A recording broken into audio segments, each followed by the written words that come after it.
LARRS. Today we are going to be talking about aquatic turtles. Now these guys can make really great pets, but the process of taking care of them is really involved. If you'd like to learn more, definitely keep watching. Don't forget to hit that subscribe button.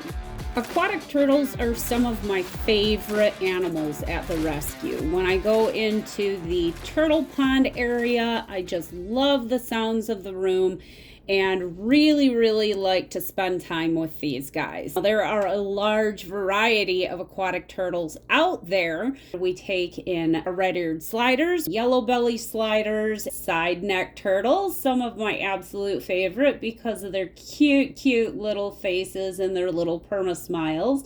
And then we do take in peninsula cooters as well. Some of you may have seen our peninsula cooter Trudy out at our educational presentations. We like to bring her with us to let people know exactly how big these turtles can get, because they start out as really cute little turtles in the pet store and they're only about 4 inches in shell length, and then they grow to be these massive turtles. So it's really important to know what you're getting into when you're looking at getting an aquatic turtle.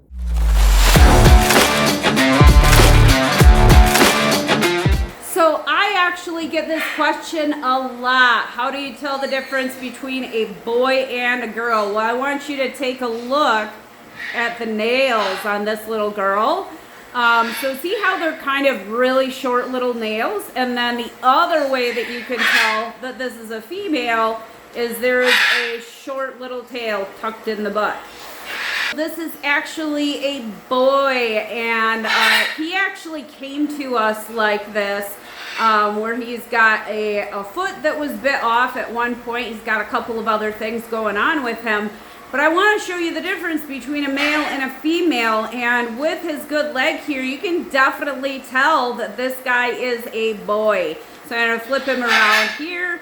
And you can kind of see the difference in that tail with just how long that tail is. Now he does have it tucked up in him. These guys have really sharp little pointy claws.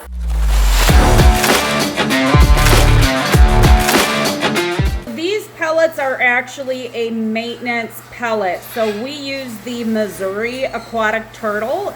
We found a really complete diet in that. There are a lot of other good brands on the market as well for pellets. ZooMed actually makes a really good maintenance pellet.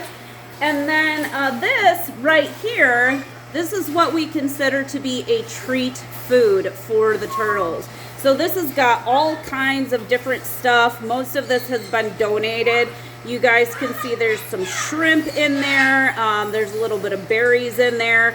There is a maintenance-based pellet. There's also a vegetable-based pellet, and we give this to the guys for an occasional treat. They typically get this about once a month.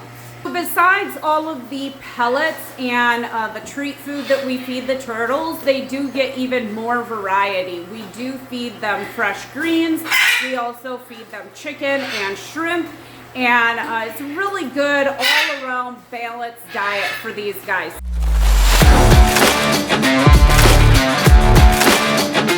I would like to introduce you guys to Pearl. She was one of our first educational turtles. Pearl actually had a lot wrong with her when she came to us. She had a collapsed lung and she had shell rot. So because of Pearl's collapsed lung and her shell being kind of bubbled up on one side where she had the remaining lung, she could not swim like a normal turtle. So we had to keep her in a very special enclosure. She was dry for about a year in an enclosure that we put together for her, and then she was eventually able to go into a tank with very shallow water so that she could swim and do what turtles do.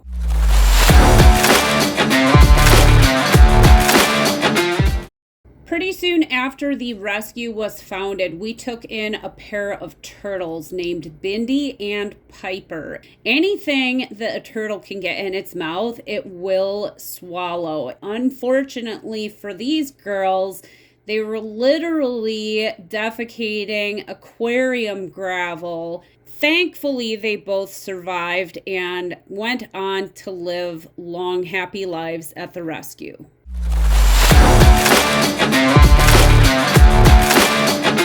This is what happens after we back flush the pond. So you can see there's a pretty strong current, and we've got a couple of turtles in the back that keep riding the surf. So it's a little bit messy right now because we fed the turtles yesterday, and there's always lots and lots of poop after we feed the turtles. We have our big girl Trudy up here in the middle, who seems to be growing again. She's got some flakes coming off the top of her shell. This pond is roughly 600 gallons of water, and these guys have a basking platform up top that has heat and UVB, so they can go up and get that artificial sunlight and heat up, and then they have a ramp so that they can slide right down into the water. We have mostly red-eared sliders in this pond. You can see Miss Trudy there. She's going to be climbing into the water. So she is actually a peninsula cooter. She is the biggest turtle that we have in this pond, and she's about ready to hop in the water and check it out. So peninsula cooters can actually grow really, really big. They can get females, actually, like Trudy there. They can achieve 14 to 16 inches in shell length. And then we've got a little red-eared slider hanging out with her.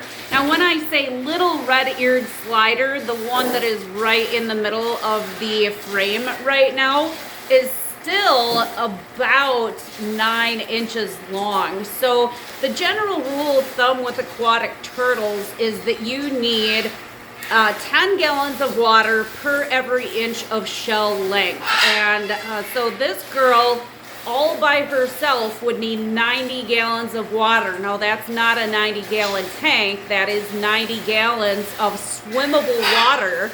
And then she would also need a basking platform on top of that. These guys are very interactive, but you definitely do not want to put your fingers in the tank or anywhere near their head, because they will bite them. One of the big problems that exists with aquatic turtles, especially turtles like red-eared sliders, we do see them released out into the wild pretty often, and the downside to that is that these guys can survive a Wisconsin winter, and so they are becoming an invasive species. And a lot of people see these outside and say, oh, that's a painted turtle. Well, painted turtles are native to the state of Wisconsin, and red-eared sliders are not.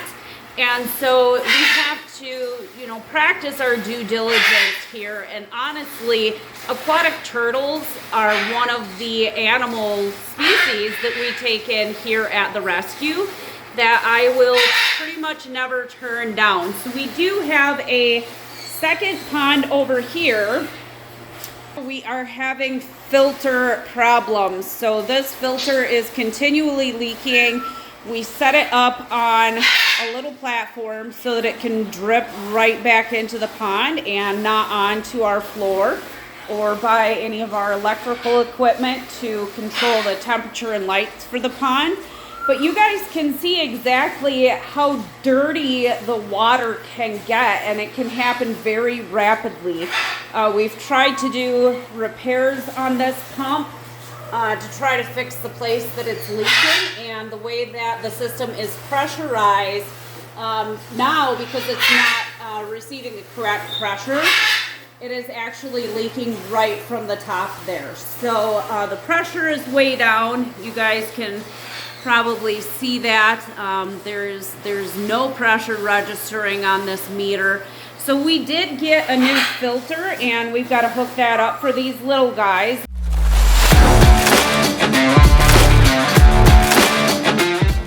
Right, there it is. We are unboxing the brand new filter now. So this is a sand filter also, and we are going to get this set up and running on the pond for the turtles.